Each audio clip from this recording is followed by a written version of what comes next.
once you're set there, just give us a little bit of introduction.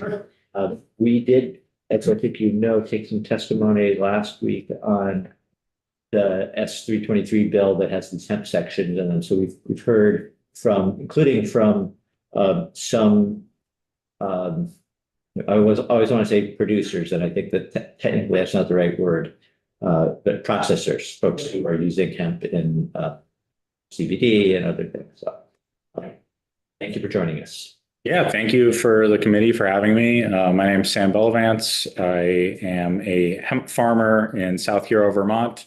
I started growing hemp in 2018 on my family's dairy farm in Alburgh, and through a lot of blood, sweat, and tears have built a nice little small business.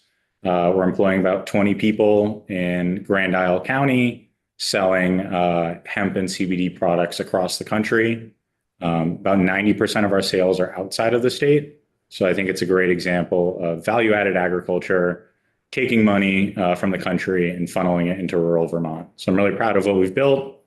Here are a couple of the various products we have. We have some CBD gummies, a topical salve, a tincture, a CBD infused coffee, CBD iced tea, and some CBD dog treats here as well. So you can ask questions about the products afterwards, but I'll kind of dig into the presentation here. Do you want to do introductions as well? Well, sure, we could do introductions. Good. Thank you for suggesting that. But did you have a question? I do, and I'm Richard Nelson, Kirby, and I've known Sam from way back in the 4 days. And Sam, you sell 90% of your products outside the state. Starting in November when that part of the big beautiful bill, or whatever you want to call it, takes effect, how many of your products will you still be able to sell that much outside of the state, or are you going to be restricted in? No, we're because of the insane low level? Yeah. So the bill you're referring to, there is an amendment in that agriculture appropriation to reduce the total THC per package to 0.4 milligrams. None of these products here would meet that threshold. That is an extremely low threshold for the amount of THC in a hemp product. The industry across the country is working very hard in Washington to fight against that. There's a couple bills right now in Congress to reverse that decision. Hopefully those will go through. And I think if anything, it kind of highlights the importance for creating a safe haven here in Vermont, where these products, can be sold. We can't control what happens in Washington, but we can control how we handle these products here in our state. So that's part of the reason I wanted to come here and speak today is, I don't want to turn off the switch and stop selling all these products. We do have a customer base here in Vermont that I want to continue serving. And I'm optimistic that things will change at the federal level in the long run. So let's do introductions. Sure. Richard, David Durfee. I live in Shaftesbury and represent Sunderland and Glastonbury down in Bennington County. I'm John Bartholomew. I live in Heartland and also represent Windsor and West Windsor. John O'Brien, I represent Royalton in my hometown, Tunbridge. Frankfurt, represent Catadale region. We have one committee member, I think, who's joined us on Zoom, Representative Bosland. I don't know whether you have access to your unmute button or whether that's somebody else who's joined us on Zoom. I think that's Rep Bosland. Okay, well, we'll proceed. There she is. So just getting into my presentation here, before I get into the nitty-gritty of what I would like to see done with this bill, I want to just set an overarching tone here.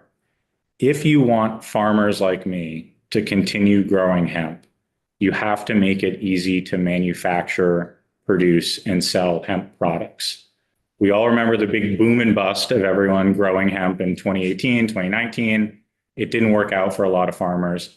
The reason it worked out for me is because we take the hemp from our farm, get it processed into oil, and then make products with that oil.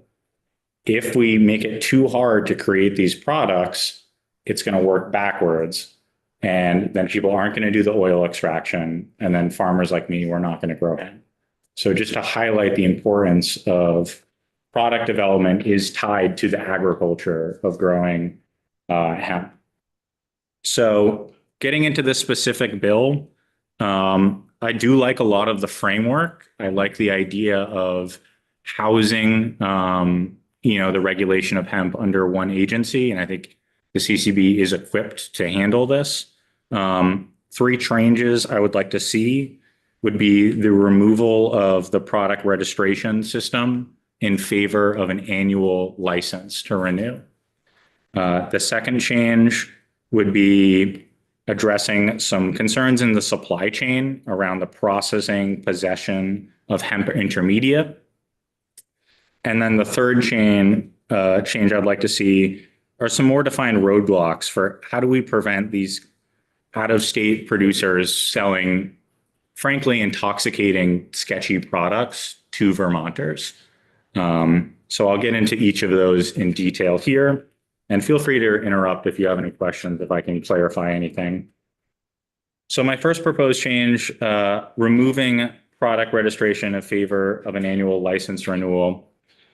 To kind of start that off, Vermont hemp products have not had an annual product registration for the last decade. And with that status quo, we have not seen cases of Vermont producers ending up, in the news on for having these products, cause issues. I know for myself, we've sold 40,000 CBD products over the last 10 years. We haven't had any incidents with the Vermont Department of Health, any incidents with Vermont State Police. We haven't had any citations from the Cannabis Control Board. I think there is a really strong precedent that these products, especially at the lower end of, we're talking about a topical hand cream. These are not high risk products that require an annual registration. Most states don't even require an annual registration for their cannabis products. So I think enforcing that for our CBD and hemp products, which are significantly less intoxicating, would be a huge added burden that most producers in the state have not dealt with now. And I think you heard about that last week a little bit. And when you say you sold 40,000 packages or 40,000? Like individual products. Yeah.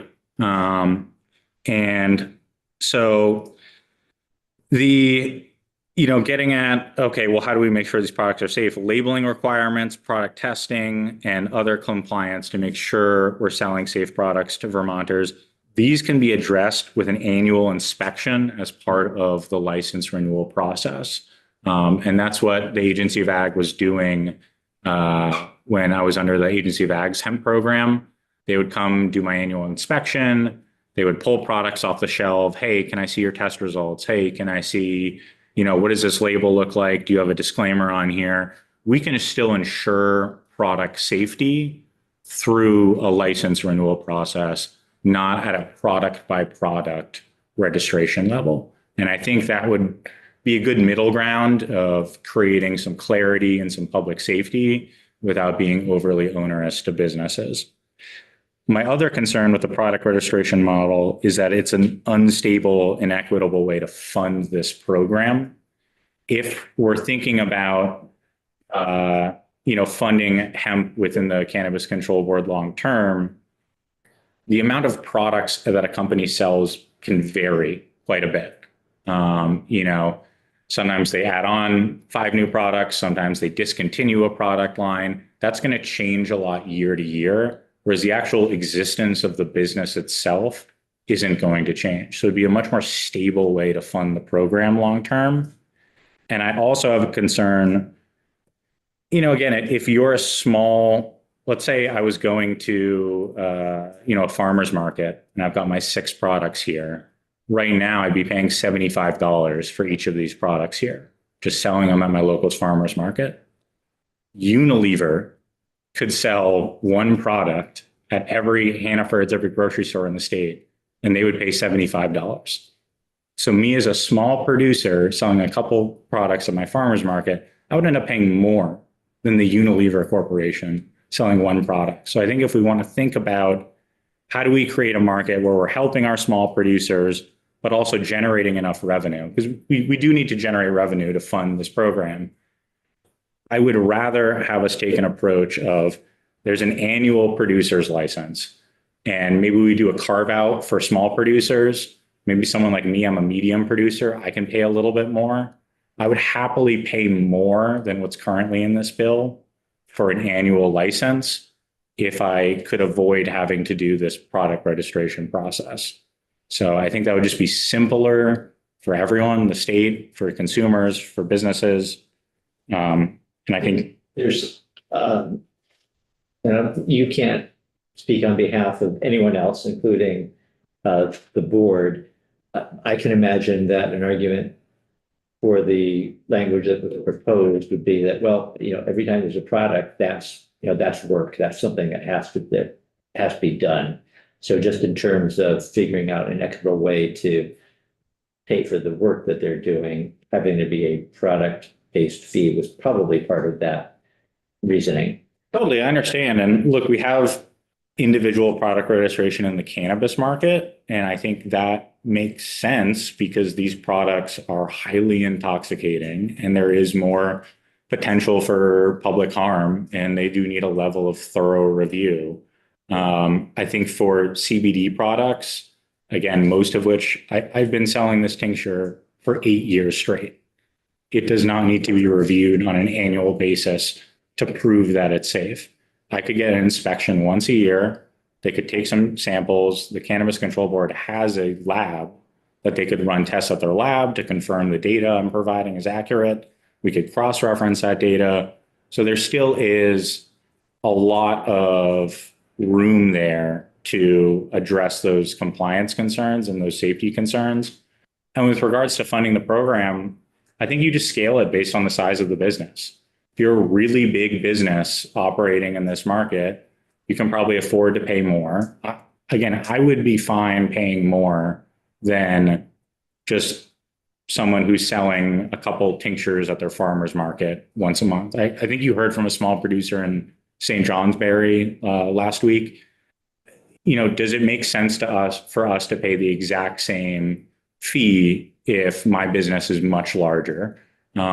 Maybe, maybe not. And I think that's a conversation I'd rather dig into as a way to kind of create that funding equity there. Thank you for that. Representative Nelson. Thank you. Do you also grow in, on the dark side, Yeah. the cannabis market as well? Yeah. So I have a separate business that is licensed in the Vermont recreational market. So the way that works now, I have to grow them in separate locations. I have separate bank accounts. I have separate insurance policies, mainly because, right now the USDA is administering hemp cultivation at the federal level. So in order not to jeopardize that license, I have to keep these two businesses relatively separate. That being said, they are related. And I'll kind of dig into this with my next slide here and something that I think should be addressed in this bill. There's a lot of ingredients that are used in the cannabis industry that actually come from hemp. So the first one would be terpenes. They're essentially a chemical that just gives flavor and smell. Most of the hemp terpenes in Vermont's cannabis market right now are being purchased from out-of-state suppliers, primarily Oregon and Colorado. I think it would be great if those were purchased from Vermont farmers. And I think what we could see is a situation where, again, for a lot of farms, it doesn't necessarily make sense for them to get into the cannabis industry. If you have a bunch of equip loans, don't get a cannabis license because you're jeopardizing all of that federal funding. But what you could do is you could grow hemp, get the terpenes extracted out of those and sell those to a cannabis business in Vermont. That would be a way for a farmer, maybe it's a dairy farmer or a maple producer, to have a little side business. They could still benefit from the economic growth that we're seeing in Vermont's cannabis industry without jeopardizing their federal funding status. So I think creating some clarity in this bill for, okay, we have a hemp market, we have a cannabis market. How do those two things interact? And what supply chains are we going to allow and what are we not going to allow? I think we should allow ingredients to move over. I don't think we should allow hemp products that are synthetic or they're so intoxicating, they're essentially pretending to be a cannabis product. Do we want to allow those into our cannabis market? I think a lot of people would say no. Some people would say yes. I would probably lean on the no side there. But again, I think that's something we should try to dig into a little bit. These are separate markets, but they are related. And on that supply chain talk, a big thing that's been discussed on the Senate side, and I talk with, Senator Ingalls a lot about this, process intermediaries, which is essentially just a fancy word for the raw CBD oil. And that oil has enough THC in it that technically it is a cannabis product under law, but it's not sold directly to consumers. And I think a really good analogy of this is like pure ethanol. If you're in the alcohol industry, if you want to make like a canned cocktail, you can buy concentrated 200 proof alcohol and then make products with it. You can't sell that ethanol directly to consumers.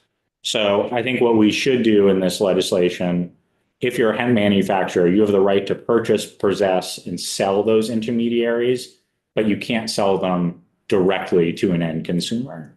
I think that's a way to kind of stabilize the supply chain without putting anyone at risk here. Did you have a question? Yeah, the other parallel I was thinking, since you have a dairy background, is milk, the way it's sold as components now too. I can't buy, protein. But in the industry, you're getting paid for different components. So I was just wondering with you, like, if you had excess THC, say, with your oils, can you sell it to the other side of your business? It's a little unclear now, and I would love to clarify that with this legislation here. And I think part of what the legislature can do, to be fair to our Cannabis Control Board, there aren't clear answers here. And I think a lot of when I'm speaking with my compliance officers, when I'm speaking with the board, we're not always sure what the intent behind these statutes was. And, there's a lot of these, you get into the weeds of, okay, do we handle this intermediary is different than this intermediary? A lot of that I think would probably be better left up for rulemaking than statute. But I think if we just wanted to say, okay, hemp manufacturers have a right to purchase, possess, and sell these intermediaries, including into the adult use market, we'll let the board figure out the nitty-gritty details and rulemaking, but we just want to establish that as a supply chain. I think that would give everyone a really helpful framework to kind of work off of. Because from the dairy, every part of the chain is important. Once you start pulling out certain parts of it, it destabilizes the whole market here. And what I like when this bill, we can set it up where the CCB has oversight over the hemp farming, the intermediate, and the finished process. So it's being regulated at every level. I just want to make sure that flow exists because it is really important. I also would say too that the extraction, hemp manufacturers and extractors should be allowed to operate in licensed cannabis facilities. A lot of the people that I used to hire to extract the oil out of my hemp so I can make these cannabis products, they're now, as Representative Nelson said, on the dark side. So I have to bring my hemp into a cannabis facility to extract the CBD oil out of it and then take it out of. No, that's fine. That's not a problem, but it's a little legally ambiguous right now. I would really like it if we could clarify that in statute so we can have a clear supply chain. Because the reality of it is this equipment, like a CO2 extraction piece of equipment, costs $300,000. A company is not going to be say, oh, here's my cannabis extraction machine. Here's my separate hemp extraction machine. It's like having a separate bottling line for whole milk and chocolate milk. You wouldn't do that. This is really expensive equipment. So I think clarifying in statute that those activities can occur in the same place. I think you can give the board some latitude on preventing cross-contamination. I think there's some rulemaking to do to just make sure it's done appropriately. But using that equipment in those facilities is very, very important. And then getting to my last big ask for this bill, I would like to create some roadblocks for dangerous products entering Vermont's market. I think for me as a responsible farmer and small business owner, I'm sick and tired of seeing really sketchy hemp products sold into Vermont. And I think that's something, again, the Cannabis Control Board has limited resources. I would like this to be more of a priority. I clipped here, this is a website, Space Panda Delta, that's selling a 30 milligram THC lollipop right now. Is that a product we want to be sold to Vermonters? To Vermonters under 21. I mean, this website didn't even age gate me when I went on there. So I think that should be the focus here behind our legislation and our rulemaking, is weeding out these bad actors, whom almost all out of state, selling into Vermont, while simultaneously promoting the Vermont producers that are doing a good job. Yeah. The synthetics you're referring to, would that be Delta 8? Yep, precisely. And I think ban them outright. Ban them. Ban them outright, okay. And with your CBD oil, the intermediary, as you call it, from that, you put that in the CO2 extractor and remove a good portion of the THC out of it? Not precisely. No, we'll take the raw hemp, like the actual plant material, that goes into the extractor, and then that creates the intermediary. So the intermediary will naturally have some portion of THC in it. Typically, the ratio is about 25-1, 25 milligrams of CBD per 1 milligram of THC. Does that get like really thick?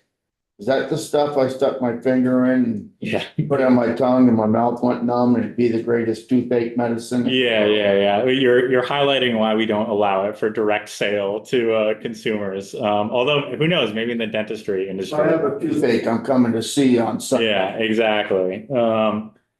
So again, I think in this marketplace, there are sketchy products, frankly, that we want to weed out. And I think my concern with this bill, we're kind of saying, oh, you're a hemp manufacturer.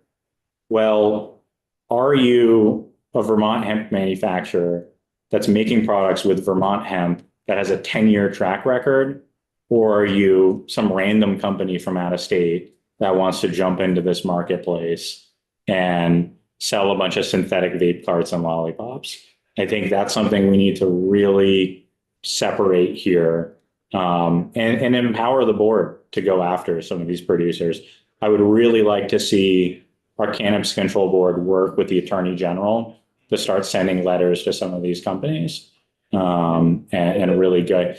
Even though they're using the internet to get it into Vermont, I think there are still things we can do to discourage them, and give consumers a better option too. I think if consumers have access to safe, licensed Vermont hemp producers, they'll choose local over rolling the dice on the internet here.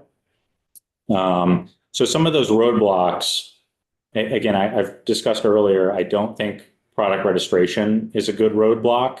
I think annual licensure would discourage a lot of these actors. They're not going to want to go through the trouble of getting licensed in the state of Vermont and the requirements that come along with that. I think we ban synthetics. We have a potency cap based on the board's existing potency cap. We require that your products are tested at a licensed state lab. We have 2 labs in Vermont that are very good at testing these products. The state itself also has a lab. And we should also require that retailers pay a license fee. I think that's one concern I have in this bill. There's no fee for the actual retailers of these products. All of this program is essentially being funded on the back of the farmers and manufacturers, but not on the retailers. So I think I would like to go to a place in City Market, Hunger Mountain Co-op. These places are selling tens of thousands of CBD and hemp products. If we could go to them and say, hey, you need to get a $250 a year annual fee to retail hemp products at your store. One, that would be a great way to raise revenue because there's a lot of retailers. There's a lot more retailers than there are manufacturers. And 2, it would give the board insight into where these products are being sold. It would be great to have a map on where in Vermont are these products getting sold. And then if we stumble in, oh, there's a gas station selling hemp products, or are they a registered retailer? Oh, they're not. Okay, you're out of compliance there. Now you need to either get registered or, you pay some kind of fee or penalty. So I would like to see a little bit more done on the retailer side here. So those are my kind of 3 in the weeds comments on this bill. Question here, Sam. He's mid-sentence.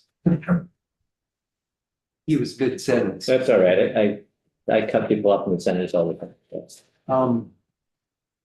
I really appreciate obviously put a lot of thought into this, so I well thought and I appreciate that. I was just curious though, can we ask questions about your products now? Sure, go ahead. I'm just curious, what's the benefit or perceived benefit of drinking CBD? Like, there were a couple of edibles there. Yeah, so for like the seltzer here or iced tea. Yeah, something over there on your left. Yeah, there's a gummy. So we did a survey with our customers 2 years ago. We had 1,400 respondents. So the primary reason people consume CBD, help with going to bed at night, relaxation and general relief. And third, and I think what's most interesting, an alternative to cannabis. People are picking these products because they don't want highly intoxicating cannabis from a dispensary. They want something that will help them relax without the intoxicating effects that are, ubiquitous in an adult use cannabis product. So I think that's the main reason. Why would someone choose? Because people ask us all the time, well, did your sales fall apart when Vermont went legal? No, they actually grew. They grew because a lot of people, they don't want to be highly intoxicated. They want something where they can get the benefit, like address the aches and pains. But again, if you're a farmer, if I'm driving my tractor, I want to be able to put a salve on my knee and address that. I don't want to be high while I'm operating a vehicle. So I think that's a really important role these products play and something that's frankly kind of under discussed. Are these perceived effects, or have they actually been studied and verified as real? Yeah, good question.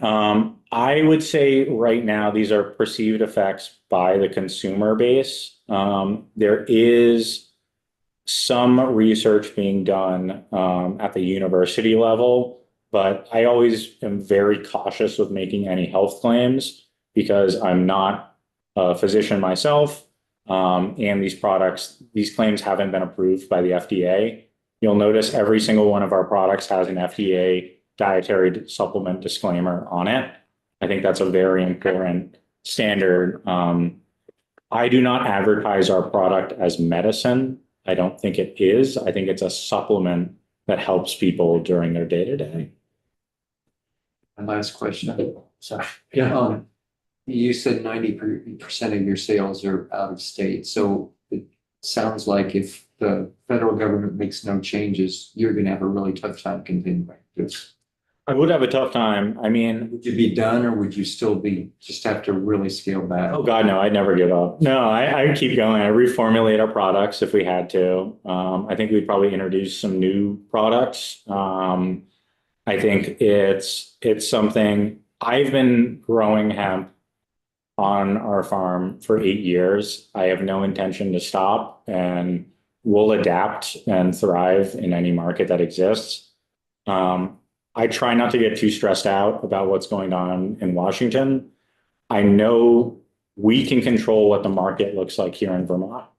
So I want to focus on what we can control, not what we can't control. And I think right here, we can create a good little hemp program in our state. Richard. Thank you. Sam, you said a lot of products are imported into Vermont for the other side. With the change in the federal law, if there is no change, that won't continue anymore, correct? I mean, I think that the hard thing with a lot of these companies, we're dealing with actors who essentially are ignoring a lot of statutes. Okay. So whether I could see a lot of them, even if this 0.4 milligram goes into effect in November, just ignoring that and doing it anyways. And I think that's where, for some of these companies, again, that the vape cart that I have in my presentation from Koi CBD, I would like it if they got a letter with Vermont Attorney General letterhead on it saying you're in violation of Vermont statutes. You cannot sell into our state anymore. Would it stop them? Maybe, maybe not. But I would like to see some effort done on that front. So how much more hemp would have to be grown in Vermont if it was stopped from being imported? Good question. I think for my business right now, about 8 to 10 acres per year fulfills my needs. I think realistically, as far as okay, how many acres of Vermont of hemp production would actually sustain Vermont's CBD and hemp market? Probably 300 to 400. I mean, tops, not a lot. And this is why I'm trying to start that. We need to work backwards here. Because what happened in 2018 was that we told every farmer, grow hemp, grow hemp, grow hemp, and someone will buy it. Something will happen. What we should have done is we should have worked backwards and said, okay, what is the final use for this product? What are these hemp products? Get those going. Once they're selling, that's going to then create demand up the supply chain, and there'll be more demand for Vermont hemp. Because what I want producers like me. I want producers like the person who testified last week, I'm sorry, I forget their name, to be going to farmers saying, hey, can you grow some hemp for me? That's the market I want to create. So if we don't address these product issues and cleaning up the supply chain, we're never going to get to that standpoint of asking our farmers to grow more. And my last question is, if we don't allow Koi or Space Panda to ship into Vermont, and are you saying that because their levels are at the intoxicating level? They're not even remotely close to what we're trying to do, you're trying to do with hemp? And if the federal law opens back up again, but you want to be able to export to other states. Yeah. So is there equity in that? Explain that to us. Yeah, I don't think we can stop interstate commerce. I think you'd run into some dormant commerce clause issues there. All I want is, again, I have no problem with Koi selling products into Vermont if they follow the same rules I have to follow. So if they get a license from the Cannabis Control Board, if they go through an annual license renewal, if they follow the same testing, labeling, potency requirements I have to follow, then I welcome the competition. That's fine. John, and then we can let Sam finish up because we're running a little late. Just a couple quick questions. It was interesting what you said about its use as an alternative to THC. Is it, have some of your customers found it's an alternative to sort of the mainline pharmacy prescription drugs for anti-anxiety and anti-depression? Anecdotally, yes. I don't really want to speak on that. We don't tell consumers what to do with their prescription. My go-to answer is always speak with your physician. That being said, we do, yeah, get a lot of that. And I think also as an alternative to alcohol too. I mean, if you have the Vermont Brewers Association in here, beer sales are down, especially craft beer sales are down. And what's been growing more and more are these alcohol alternatives like hemp infused beverages. We would be crazy as the state of Vermont not to jump into this industry. This is one of the fastest growing segments of the national beverage industry. And so we're so reliant on craft beer as a job creator in our local communities.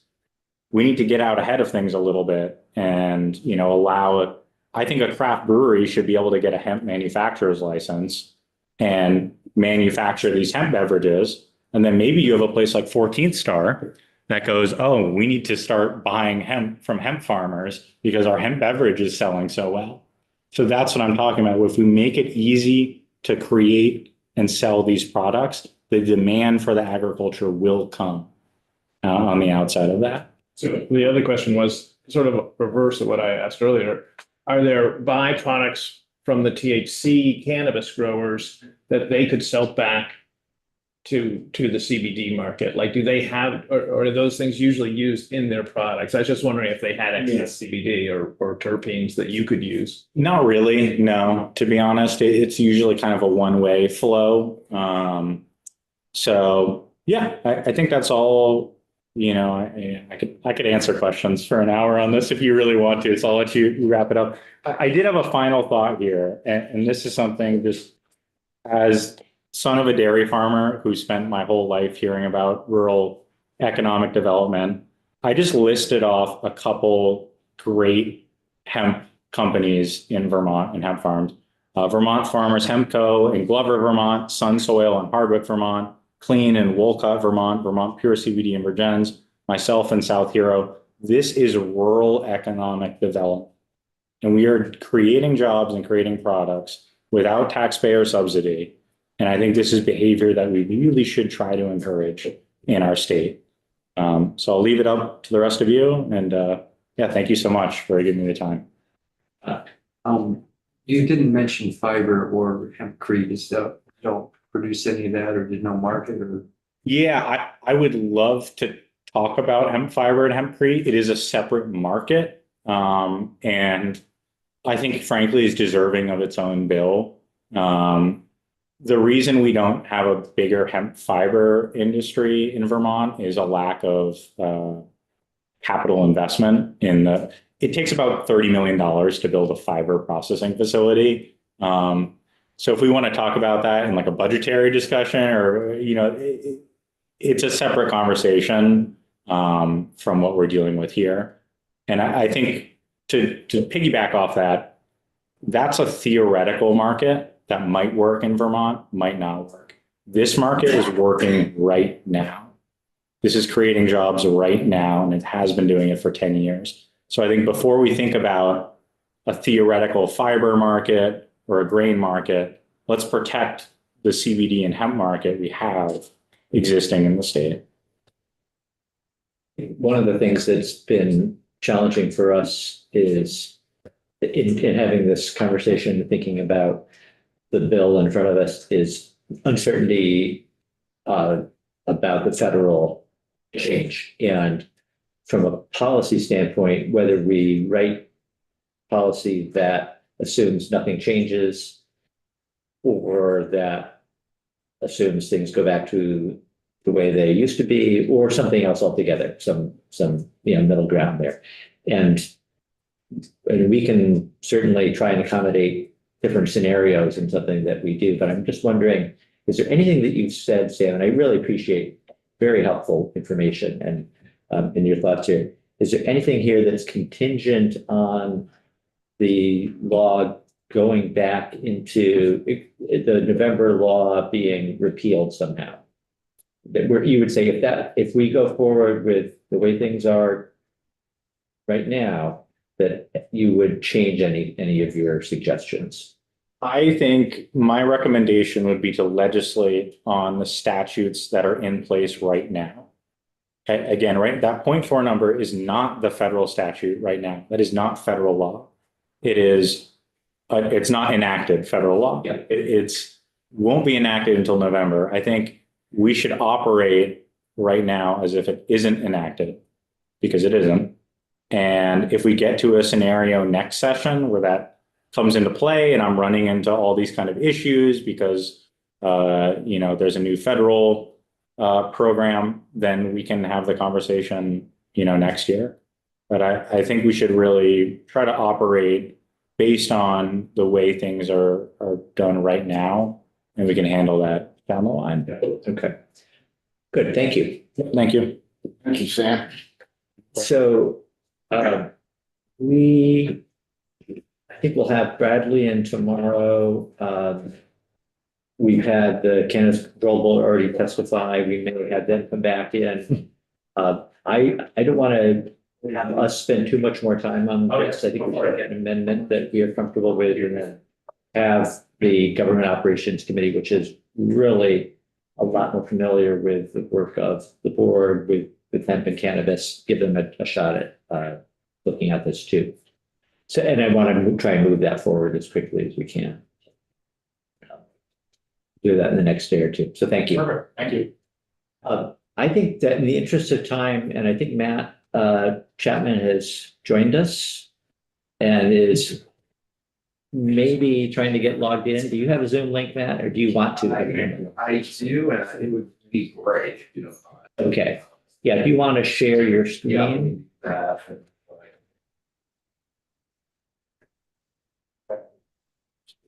Not here. Did she get this? Yeah. Yeah, she doesn't. I'm going to announce a field trip this summer, Sam. Patricia, why don't we go on offline while we get set up here for the next.